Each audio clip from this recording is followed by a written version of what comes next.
Welcome to another episode of let's do it again. Welcome to another episode of 90 Minutes of Wisdom, a channel dedicated to helping you expand your knowledge and develop a more successful and peaceful mind.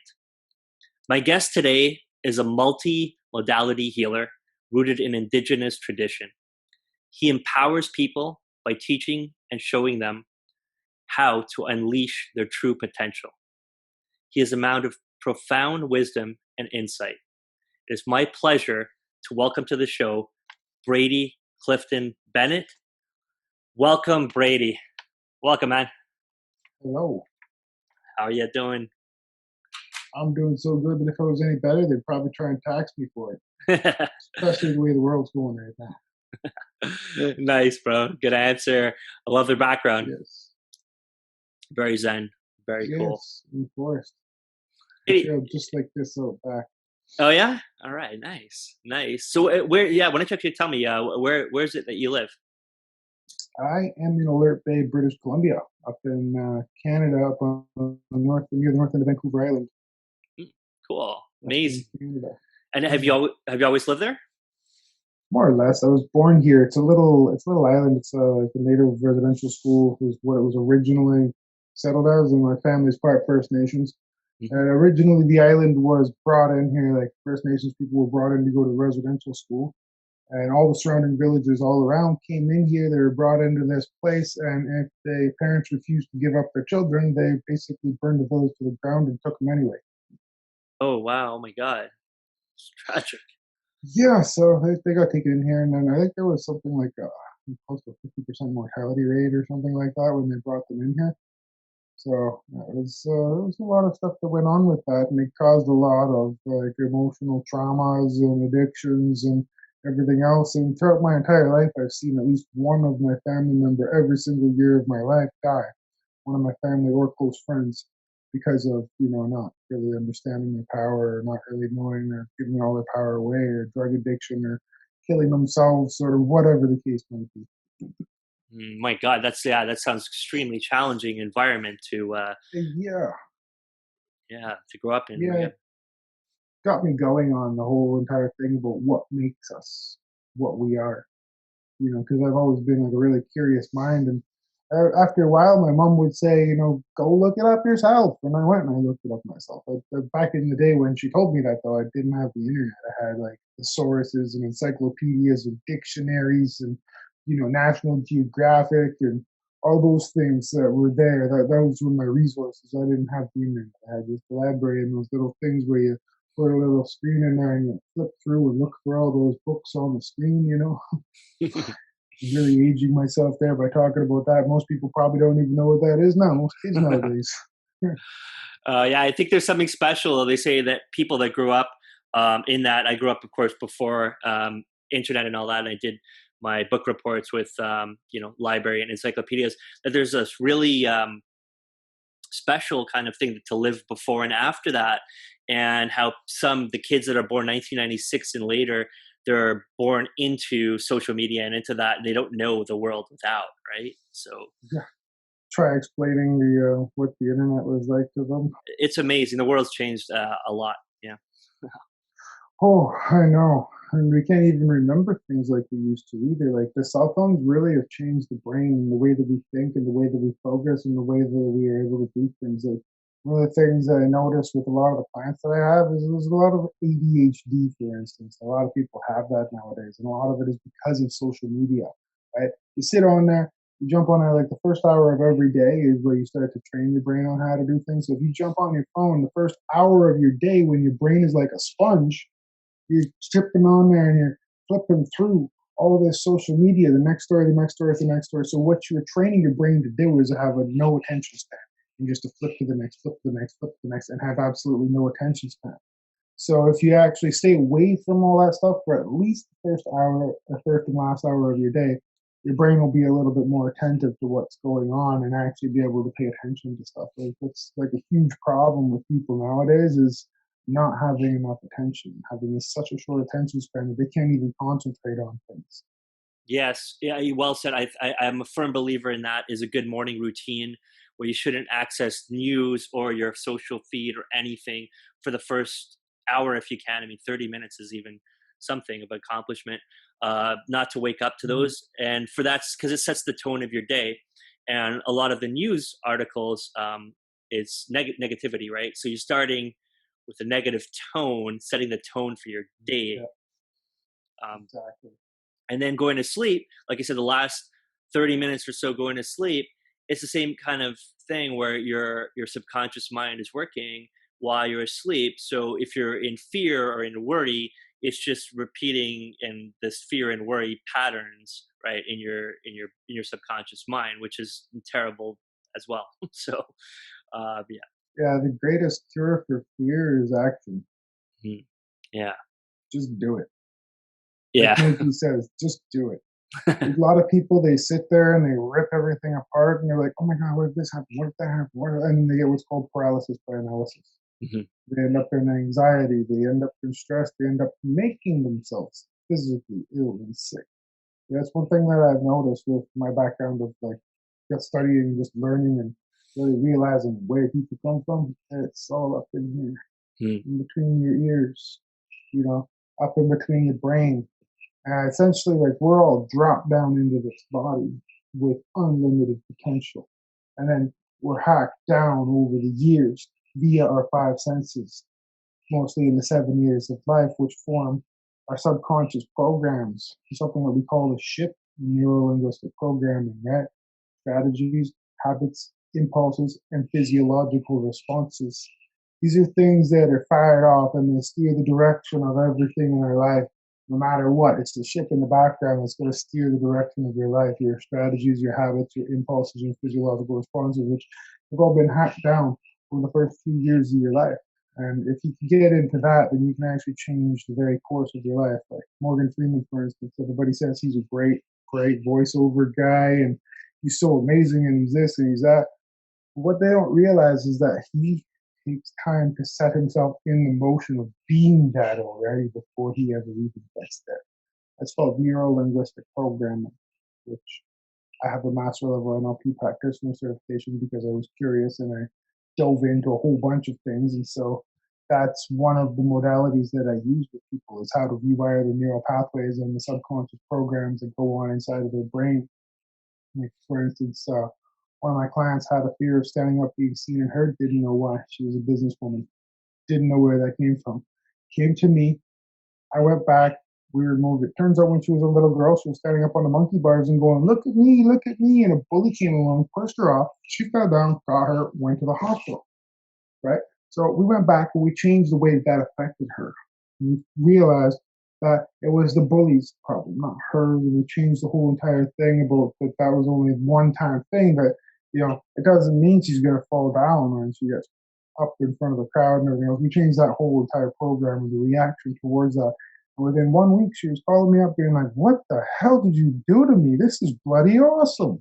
And she was up talking in front of people with no fear response. But our subconscious mind creates these responses and these physiological responses and these strategies and these habits and these impulses that are part of our subconscious programs based on some things that happened before us. And it doesn't necessarily have to make sense to us, but it's a part of us, just like our cell phones have programs running on them. Most people update their cell phones once a week or, at least once a month. Yeah, for no, I couldn't I completely agree.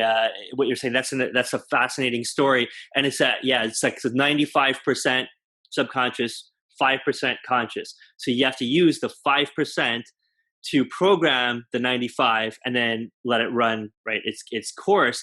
And I Yeah. think I've always been very fascinated with NLP because that's where Tony Robbins started, right? Was with NLP Yeah. as well, Yeah. and It's and pretty that's amazing. yeah, and then and you said it very well. I was watching you a video of you saying that so you spoke so well to describe it, kind of like what you just said now, is that it runs, you're saying like the hard drive and the system is running in the background as our subconscious. I never heard it quite said like that.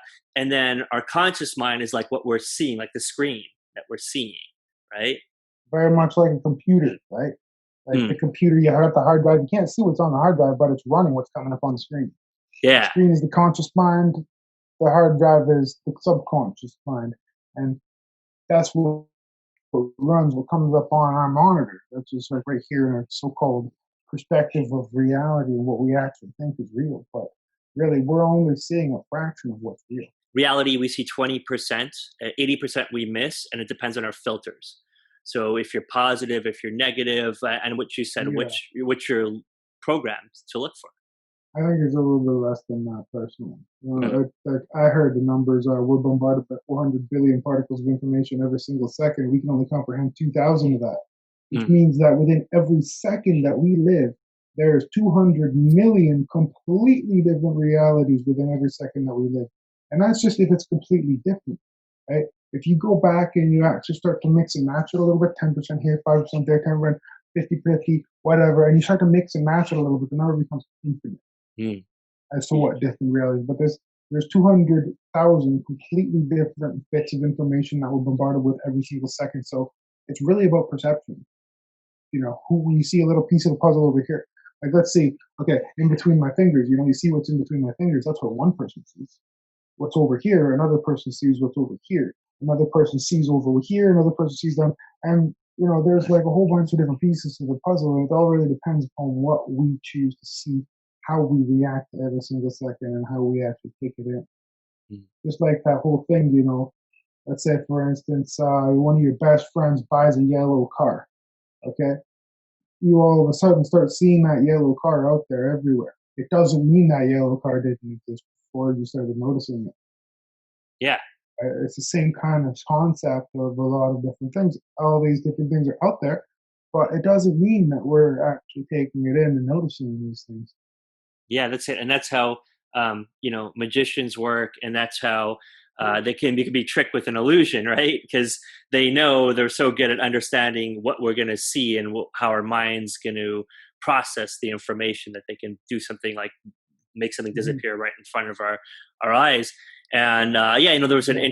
interesting thing where the way the mind works is looking into that and saying that whenever somebody walks into a room, they notice how many women, whether it's a man or a woman, they notice how many women there are, how many men there are, how many animals there are, how many plants there are, and there's this order, and everybody does it the same way. So this, by understanding that process, which is again just one filter of many filters, like you just explained, if you're shopping for a certain brand of car, you start seeing it everywhere. It was always there, you just didn't notice it. Mhm. And then it's the thing not to drive yourself insane. So if you're eating a bowl of rice and you have to count every grain of rice, you're gonna kind of go nuts, right? As well. Yeah, a little bit, unless you got a lot of patience.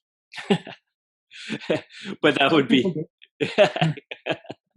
it would be a very time consuming, let's say. So your mind just makes these decisions for you to filter, right, to make it work.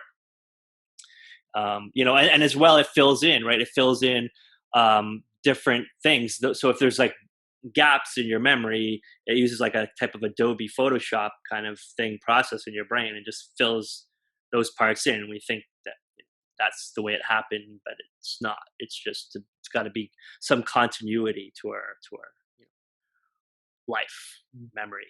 NLP, I can't change anything about the way that it's like anything about anything that happened to a person, but I can change everything about the way that it affected them, right? Which is a really big part about our life, is changing how things affect us, because that's where we get into all of our strategies and habits and impulses and physiological responses are based upon those programs and how it affected us.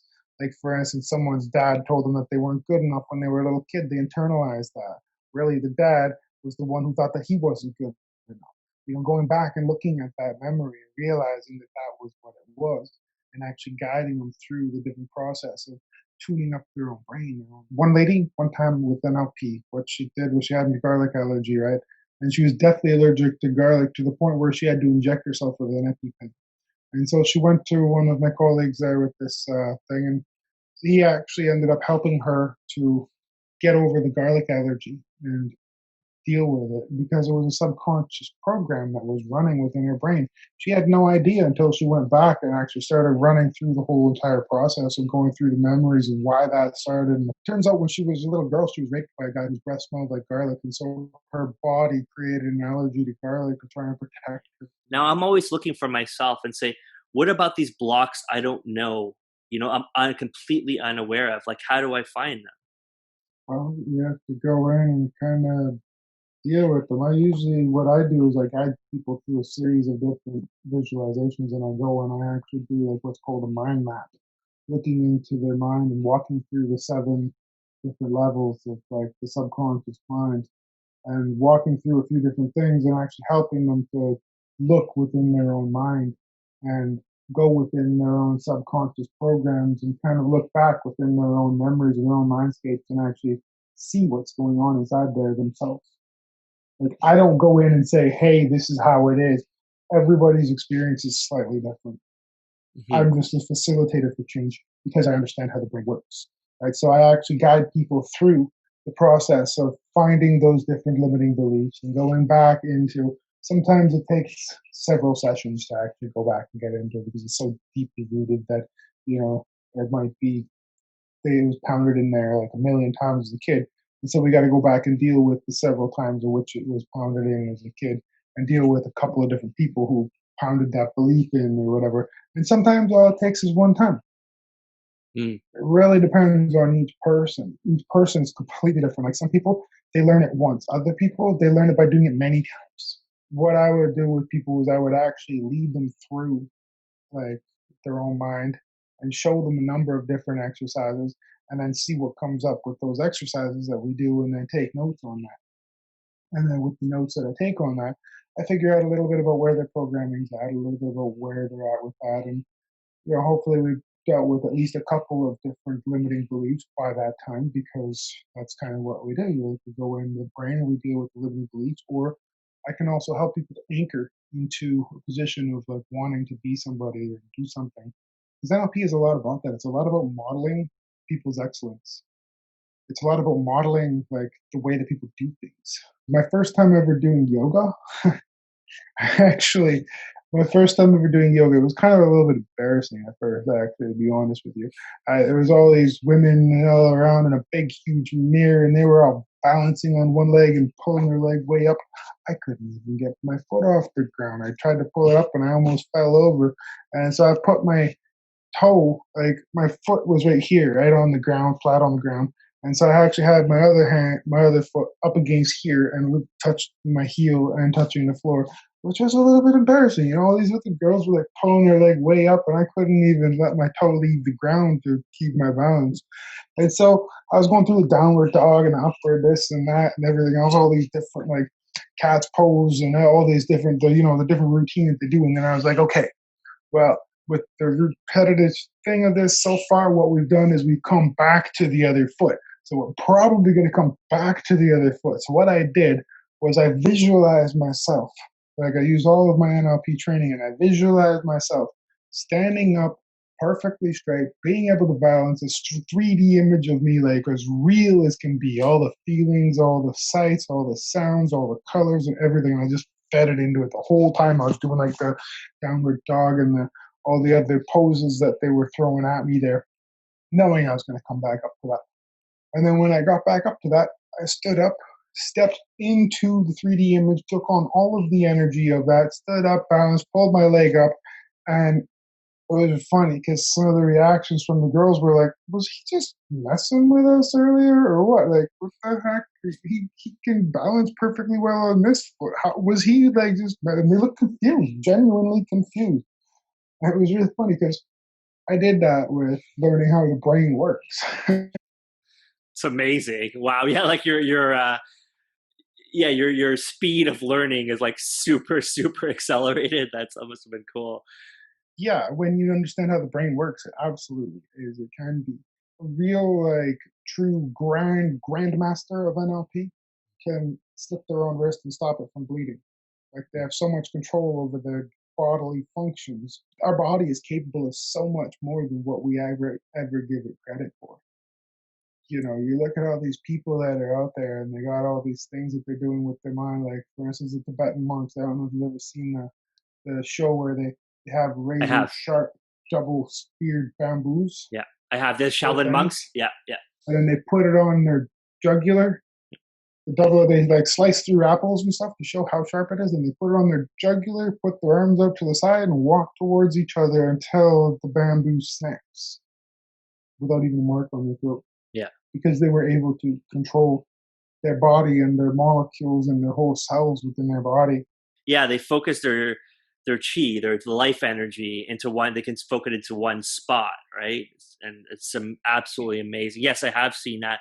I also saw what a guy did is he took a bowl with a handle on it, and he put the bowl on his stomach, and he made it stick to his stomach just by sheer energy. And he asked someone from the crowd, a big strong guy, come up and try to pull the ball off. So the guy pulls and falls, and everyone laughs. And then he says, "Okay, um, we want 10 of this people. If you think you're strong, we want the 10 strongest people to come up." So these guys come up, just massive, massive people, and they come up to the front of the stage, and they all grab each other's waist. And this guy, the monk, he's not a big guy, and he's just standing like kind of like one leg, in front of the other, kind of, and kind of kneel, like half kneeling, but standing. And they all hold each other's waist, and the first guy holds on the bowl, and they go, "Okay, pull." So you got like 11 guys, massive guys, all pulling, and pull, and if sure enough, they all fall on the ground, and everyone laughs again. And then they go back, and the Shaolin monks, and he just he's there in meditation, and you just see him, and you just see him breathe, and then the bowl just falls to the ground, like without him touching it, right? Just to show like that strength. He didn't even just, it was just there by pure energy. That's wow. Yes. So to your point, Yeah, amazing. we have a lot of things that we can actually do. Like, we don't even understand how powerful we are, and that's a lot about what I like to teach people, is just to really, really educate them on how powerful they are, because we're essentially just giant magnets that are calling forward to the universe saying, hey, we want this, or hey, we want that, via our thoughts and our feelings and our emotional centers, right? And that's the language that the universe communicates with us, is through thoughts and emotions. The 6 degrees of reality, like what I like to go over with a lot of people in like one of the first sessions from Jonathan Emmerich. Number one, I am. Number two is acceptance. From the first two, the acceptance of what I am, comes the third one, which is feelings, right? And feelings then generate thoughts, which creates the fourth one. Fourth one is thoughts. And thoughts then generate gravity, right? We caught on this one in The Secret, but they left out the first three in The Secret, right? Because on purpose, they didn't want you to know that the first ones were, but they were. So we got I am, acceptance. From the acceptance of what I am comes the feelings. The feelings generate thoughts. The thoughts then generate gravity. And gravity then attracts a sixth degree, which is what everything in the entire universe is made out of, and that's light and electromagnetic frequency. So if you look at these 6 things, you can actually start to reverse engineer your reality, right? What thoughts am I having? Okay. Why am I having those thoughts? Oh, it's the feeling. Oh, okay. But where's the feelings come from? The feelings and the thoughts, when you line them up, that's when our superpower comes into being, right? As humans, that is the most powerful state. When we can align our thoughts and our emotions, we can actually, it says in old text that we can tell mountains to move and they will move. And it, what it's describing within that is our powers to manifest things and our powers to interact with the universe. But most people have their emotions over here and their brains are over here, their thoughts are over here, and their emotions are way over here, and they're completely opposite of each other. I want this over here, but I can't have it because I think this and this and this and this. Or I feel like I can't have it, but this is what I want, and I'm dreaming about this over here. And when you get the two lined up, that's when things start to come into be, because that's what our power and our communication with the entire universe is our thoughts and our emotions, right? So you start to get into the thoughts, where the thoughts come from, the feelings, where the feelings come from, acceptance. Oh, right, acceptance of what I am, the number one principle. Right, so you can actually literally look back at most key aspects of your life and start to work with this. This is something I actually tell people to work on their own a little bit. Sometimes I do a little bit of work with them, but I tell them to write down these degrees of reality and do a little bit of work within themselves, but at least better understand themselves. right? So that they can better understand who, what, where they are, why they do things they do, why they've got the things that they've got, and all this other stuff. And start to take a little bit of responsibility for their own lives, because if they don't, they're constantly going to be like, it's your fault. It's not mine. I have nothing to do with the fact that I failed. It's your fault I failed. You did it all. You set me up to fail. It's all your fault, you know, which just never is. We all know that, like, at least those of us who have taken our responsibility for our life, we all know that we're responsible. Absolutely. I mean, and you touched on so many good points there. Um, Knowing yourself, like Art of War, it's like the first thing, right? It's like to know yourself, and it's very difficult. I'd say, to what degree do you know your true self? Each person might think they know themselves, and then when you get into that, you say like, well, there's your, everyone has a certain ego self, and then there's true spirit self, and like you said, we're infinite light beings that are jammed into a baby body, and then given some kind of amnesia, and then between the ages of 0 and 10, we have, well, 0 and 5 genius level, and it starts to go down right rapidly until 10, and that's why Zero you to seven is what we zero to call the yeah. NLP. Okay, right. Yeah. So 0 to 7. As you said, it's kind of like this computer where you have no programming, and everything, like you said, with your five senses, you start taking it and you start making rules now, or beliefs, right? Yeah. This is so. Now, this is like, you see someone get hit by a baseball, you say, baseball is dangerous. And then you see somebody else say, this is easy. You say, that must be easy, and Yeah. First, you make your beliefs, and your beliefs make you. Mm. I think it's really cool what you said too about the emotion tied to the thought. Like, I want this car, but every time you think of it, you think like you could never have it. You don't deserve it. You feel like crap. Then it's like this disharmony. And then saying, Mm-hmm. in reality, yes, everything there is. You have to have the opening. So even, let's say, if you're driving and somebody cuts you off, well, it wasn't just a random thing. You had an opening. You created somewhere the opening for that person to cut you off in your field, in your energetic field. So what is there to Yeah. Like, learn from that? it's funny because my family has that kind of a gift where they can hear people's thoughts sometimes, and I've like, oh, the whole entire family has been around people, been like, "What did you say? Like, what did you say?" And they're like, "Nothing. I didn't say anything." They're like, "Oh, I thought you said that," and they're like, "What? I did not say that, but I just thought exactly that." And my whole family has had that happen numerous times throughout their life with different people, right? So it's something like we're picking up on some kind of energetic frequency. Like, thoughts are energy, everything's energy. We're tuned into that energy somehow in my DNA structure. I'm tuned into that a little bit, but it'd be interesting, but probably extremely overwhelming if I was able to tap into people's thoughts a little bit more. I'm glad it only happens periodically, like every once in a while. Otherwise, I might go a little bit nuts with the way other people think.